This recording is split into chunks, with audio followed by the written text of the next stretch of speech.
Sveiki, šiandieną pakalbėsime apie elektroninį statinio techninės priežiūros žurnalą.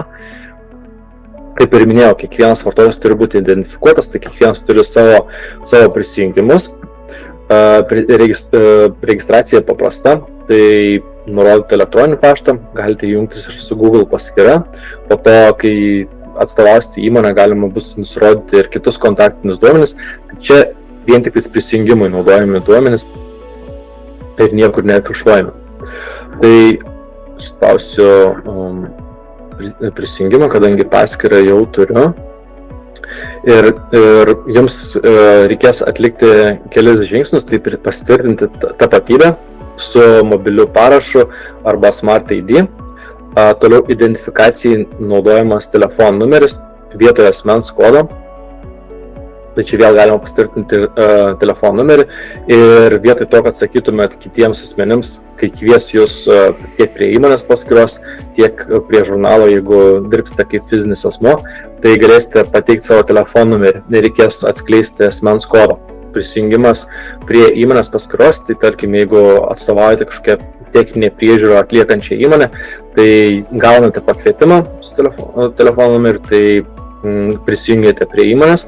Jeigu vis dėlto jūs kaip vadovas savo įmonę registruojate ir dar neregistruota, tai galima susikurti įmonės paskyrą, elementariai suvedant įmonės pavadinimą, kodą, kitus rekvizitus.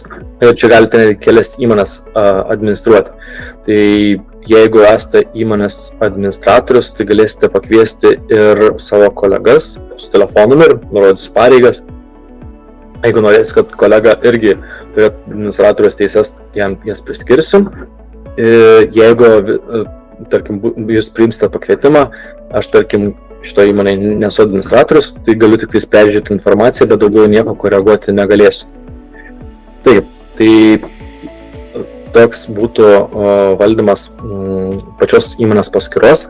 Jeigu aš kaip įmonė galiu pasiekti tarkim, šitos žurnalus, bet kaip fizinis asmuo, tarkim, man nerodo šau. Tai reikia atkreipti dėmesį, kad pasikeisti paskyrą, kurios vardu jūs norite pasiekti konkrečius techninės priežiūros žurnalus. Tai čia matau kelis objektus, galiu matyti visus, jeigu esu administratorius, visus įmonės žurnalus ir prie jų prieiti, arba tik savo pildomus, kurios konkrečiai pats pildau. Galėsime susikurti naują žurnalą užsivesti, tik dar prieš tai pabrėšiu, kad jeigu turite labai daug žurnalų ir, tarkim, norite paprasčiau administruoti, galima susikurti grupės. Grupės galite kurti, kaip jūs įsivaizduojate, galite užsivesti gatvę, kvartalą, kaip jums patogu, galite gal vieną klientą įsivesti, kuris turi daug statinių savo teritoriją ir juos reikia prižiūrėti. Čia yra grupės tam, kad jums būtų lengviau planuoti savo darbą ir, tarkim, aš tada jau galiu paspaudęs ant grupės šokinėti iš vieno žurnalo į kitą ir man tai sutaupo laiko ieškant per visą sąrašą žurnalų. Tai, tarkime, sukurkime žurnalą, įveskime adresą, kadastro numeris, tai identifikacinis numeris, pagal kurį atsekamas statinys, tai kiekvienas statinys turi savo atskirą numerį, nurodome tipą ir savininko duomenis pateikiame. Ir jeigu reikia pakviesti savininką dar papildomai, tai galim nurodyti įmonės kodą arba telefono numerį. Tai priklausomai, ar yra įmonė, ar yra fizinis asmuo savininkas. Tai šitoje vietoje įsivaizduokim, kad tai yra įmonė, tai pakviečiame, galime nurodyti elektroninį paštą, kurios siunčiamas pakvietimas, nes dažnai techninės priežiūros žurnalą užveda techniniai prižiūrėtojai, tai dėl to ir atsiranda funkcija galimybė iš karto pakviesti ir savininką. Jeigu, tarkim, vis dėlto savininkas esate jūs, tai šitoje vietoje nereikės papildomai kažko pakviesti. Tiksliau, po to reikės pakviesti techninį prižiūrėtoją, kuris bet jau bus sekančio etapu. Tai sukūriau žurnalą, tai tarkim, jeigu man reikalinga antra grupė, tai galiu pažymėti, tarkim, naujai sukurtą žurnalą, gal papildomus sužymiu ir tau. Tai keliauju tada į savo naujai sukurtą žurnalą ir čia galėsim pradėti pildymą ir esant reikalo aš galiu peršokti į kitus, kaip ir minėjau, žurnalus. Nereikia man išeiti iš šito lango, aš iš karto galiu šitame lange jau jos keisti. Tai pats pildymas prasideda, kaip ir pastebėtų, pirmoje vietoje yra defektai, tai šiek tiek neįprasta formuluotė, nes STR yra nuolatiniai stebėjimai, apžiūros aktai, tai mes siekdami optimizuoti patį pildymą, suprantame, kad pačio žurnalo esmė yra užfiksuoti defektus ir stebėti, kokia yra būsena būtent su tais defektais. Tai visas darbas pagrindinis ir yra defektų stebėjimas ir siekis pašalinti ypatingai kritinės svarbos defektus. Tai tą ir iškėlėme, mes tada ir fiksuojame, tarkim, pradėdami pildyti žurnalą, tiesiog atliekame kažkokią apžiūrą, čia jau prieš formuojant apžiūros aktą, tiesiog praeiname, pasirenkame čia iš SSV gautas toks kaip klasifikatorius statinių elementų ir, tarkim, tada jau parenkame, kad pastebime pamatai, pirkimas. Tikrai rekomenduojame pridėti nuotrauką konkretaus objekto ar prisekti dokumentus, spaudžiame šitą. Toliau vėl fiksuojame kitą. Galime nurodyti rekomenduojamus darbus, kaip pašalinti defektą. Tai vėl formuotas yra laukai paimti iš STR, tiesiog kaip atskiras modulis iškeltas, kad galim būtų defektus perpanaudoti, tai tą parodysiu sekančiu etapu. Tai pirmas veiksmas, ką reikia atlikti, tiesiog susižymėti visus defektus ir kas gerai, aš tiesiog turėdamas defektų sąrašą, daug paprasčiau nereikia man keliauti per atskiras formas, tiesiog vienoje vietoje galiu matyti visus defektus. Tiek iš nuolatinių stebėjimų, tiek iš apžiūros aktų, viskas vienoje vietoje. Spaudžiame sukurti. Tai toks darbas su defektais. Jeigu vis dėlto, tarkim, kažkuris defektas buvo atliktas, tai mes galime pažymėti jį kaip atliktą. Aišku, galime atlikti korekcijos, tarkim, klaidingai kažką įvedėme ir pašalinti. Jeigu per klaidą užfiksavome, gal sumaišėme žurnalą, ne ten įvedėme, tai galime jį ištrinti. Tai šitą atveju, tarkim, šitas defektas buvo pašalintas, tai vėl atlikimo datą mes įvesime. Įsivaizduokim, kad sekančios apžiūros metu tas įvyko, pažymime, kad buvo kažkas atlikta, tikrai vėl rekomendacija prisekti nuotrauką ir žymime. Tai taip vyksta darbas su defektais, kaip ir pagrindinės skiltis. Toliau, kas išplaukia iš STR, tai tas irgi yra įgyvendinta ir čia, tarkim, mes galime tiek nuolatinį stebėjimą kurti, tai iš karto sistema fiksuoja, kad, tarkim, yra pastebėti defektai, mes sužymim visus defektus.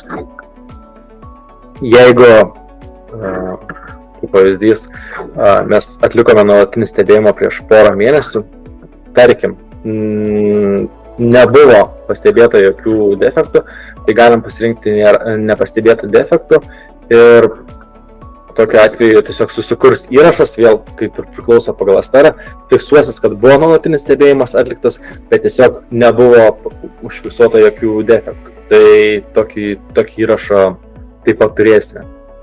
Toliau, sekantis dalykas, svarbus, tikriausiai vienas svarbiausių, kad kasmetinio apžiūros aktų formavimas.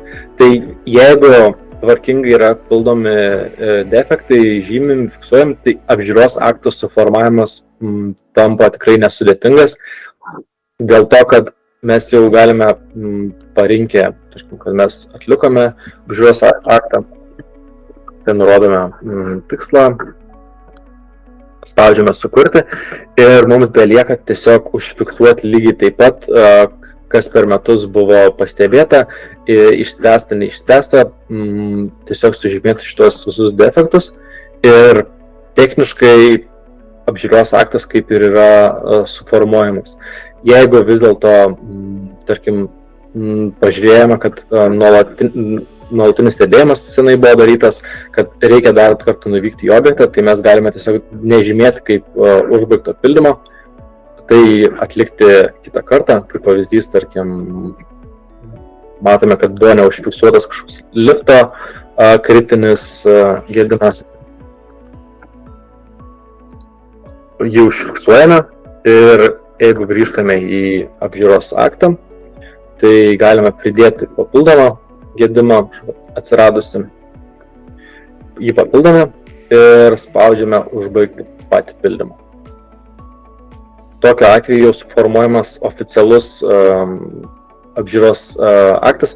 Ką aš pamiršau pridėti tą papildomą asmenį pasirašymą, nes reikalingi, kaip ir minėjau, 2 komisijos nariai. Ir visi turės pasirašyti jau, jis sugeneruojamas oficialus apžiūros aktas.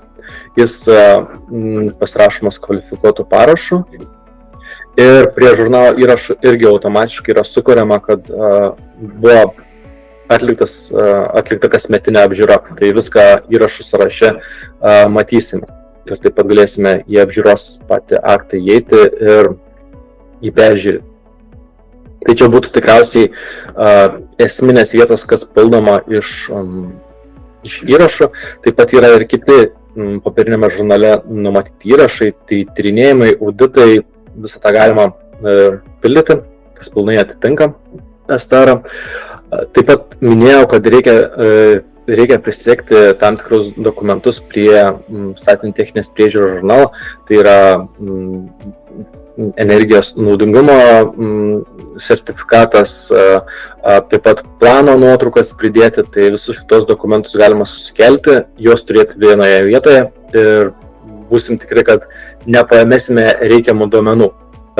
Tai iš įrašų būtų tiek. Taip pat man reikėtų, tarkim, pakviesti kažką iš savo kolegų, kadangi čia aš kaip savininkas, tai tarkim, aš pakviečiu kolegas, tarkim, galiu papildomai techninį prižiūrėtoją pakviesti, galima pakviesti inspektorių, tai yra dažnai savivaldybės, pat galiu pakviesti kaip fizinį asmenį, tai vėl nurodau telefono numerį, jeigu, tarkim, mūsų techninis prižiūrėtojas yra fizinis asmuo. Tai va, tai šitos veiksmus atlikus, čia matysime pakvietimus, kurie buvo išsiųsti ir taip vyks pats pildymas. Jeigu reikės pasikoreguoti kažkokią informaciją apie statinį, tai pavadinimo, adresas gali būti, kad, tarkim, jeigu naujas kažkoks kvartalas gali koreguotis, prisidėti C, A, gal prie adreso, tai kažkokia informacija apie savininką, tai tą dalyką pakeisti galime.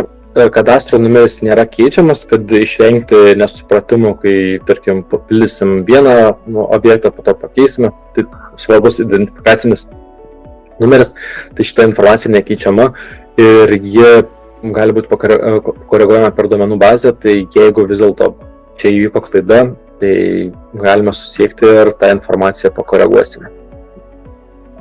Viskas pasikoregavo, tai taip vėl šokame į kitą žurnalo pildymą ir įpildome. Tai toks, sakyčiau, paprastas, su techninės priežiūros pagalba sukurtas žurnalas, palengvinant patį pildymą. Ir toliau jau tiesiog, kadangi mes nuolatinius stebėjimus vykdome, tai tiesiog po poros mėnesių, jeigu neatsiras naujas nuolatinio stebėjimo įrašas, bus išsiunčiamas priminimas, kad tą apžiūrą reikėtų atlikti. Tai vėl palengvins ir padės išvengti pražiūrėtų apžiūrų. Tai ačiū uždėmesi ir sėkmės pildant, lauksime pastebėjimo ir iki.